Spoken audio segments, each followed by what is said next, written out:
Toujours intéressant de voir aussi qu'est-ce que c'est que l'état de santé, cette, variable, donc la définition elle est multiple, hein. Donc d'après Le Riche, c'est la vie dans le silence des organes. D'après Station, c'est avoir tel poids, telle mesure, donc quelque chose de quantifiable, sur les sens. La définition de l'OMS, c'est un état de complet bien-être physique, mental et social et consiste pas seulement en absence de maladie ou d'infirmité. Donc la question qu'on peut se poser, c'est est-ce qu'on va s'intéresser à la maladie ou à la santé? Bloom, qui parle de santé qui consiste en la capacité de l'organisme à maintenir un équilibre approprié à son âge et à ses besoins sociaux. Donc il est raisonnablement indemne de profonds inconforts, d'insatisfaction, de maladie ou d'incapacité, et ensuite à se comporter d'une façon qui permette la survie de l'espèce, aussi bien que l'accomplissement personnel ou le contentement de l'individu. Donc là aussi, une vision assez large de la santé. Quand Guilhem qui parle de marge de tolérance aux infidélités du milieu, c'est un volant régulateur des possibilités et des réactions.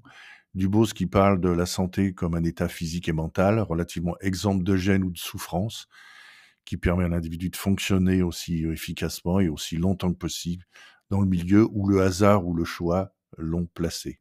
Ouais, donc il y a un côté non déterministe aussi qui peut être intéressant là-dedans.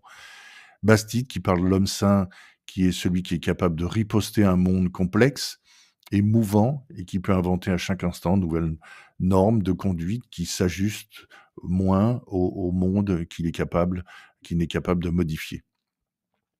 Autre chose qui est intéressante, c'est la différence entre la promotion et la prévention.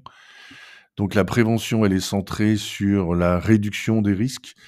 Elle a pour objectif, donc d'éviter les maladies, les problèmes psychosociaux, les traumas et les conséquences sur la santé et le bien-être et détecter au plus tôt possible les signes de maladies chroniques ou infectieuses, par exemple, pour les contrer lorsque c'est pertinent. Donc la prévention, est-ce que c'est du domaine médical? Est-ce que c'est du domaine psychosocial? En tout cas, il faut se poser la question.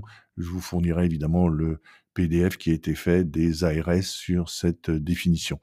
La promotion de la santé, quelque chose de différent, c'est une approche positive centrée sur la santé et le bien-être et leurs déterminants, donc on revient sur les déterminants de santé. Elle a pour objectif donc d'influencer ces déterminants de santé positivement, de façon à permettre aux individus, aux communautés d'avoir une plus grande emprise sur leur santé par l'amélioration de leurs conditions de vie et de leur mode de vie.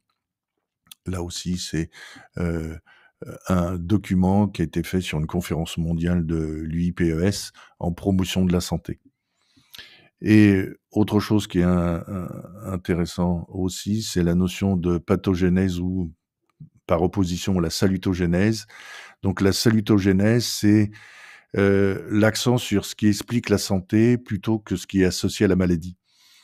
C'est une approche plutôt positive qui fait partie intégrante des démarches donc de promotion de la santé. Donc dans la salutogénèse, il y a 2 composantes. Il y a ce qu'on appelle le sentiment de cohérence en 3 dimensions qui interagit entre elles. Donc la notion d'intelligibilité, c'est la composante cognitive, la capacité à gérer, la composante comportementale et la signification, la composante motivationnelle.